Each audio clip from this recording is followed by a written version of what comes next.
احمد فتوح مع ياسمين عز ادلى بتصريحات غايه في الجمال.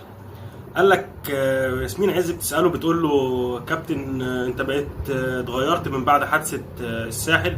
قال لها انا كنت الاول بسهر كتير وكده، انما دلوقتي الحمد لله الحمد لله بقيت تنام الساعه 2 3 بالليل واصحى الساعه 12 الظهر. ياه ونعم النوم بدري. بتساله برضه بتقول له انت اتصدمت اكتر في انتقال زيزو للنادي الاهلي ولا انتقال امام عاشور؟ قال لها تقريبا امام عاشور كان عنده عرضين، واحد من الاهلي وغالبا والتاني من بيراميدز، ولما سالني فقلت له النادي الاهلي افضل يعني، بس اللي اتصدمت منه اكتر الحقيقه هو امام عاشور برضه. ياسمين عز بتسال احمد فتوح بتقول له يا كابتن الزمالك واقع قوي السنه دي، فايه رايك في الموضوع؟ قال لها وايه المشكله؟ ما مانشستر سيتي واقع قوي السنه دي.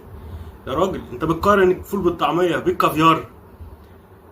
نتمنى ان الزمالك طبعا يرجع، ما عندناش مشكله، بس انا بتكلم في تصريحات احمد فتوح الغريبه بصراحه.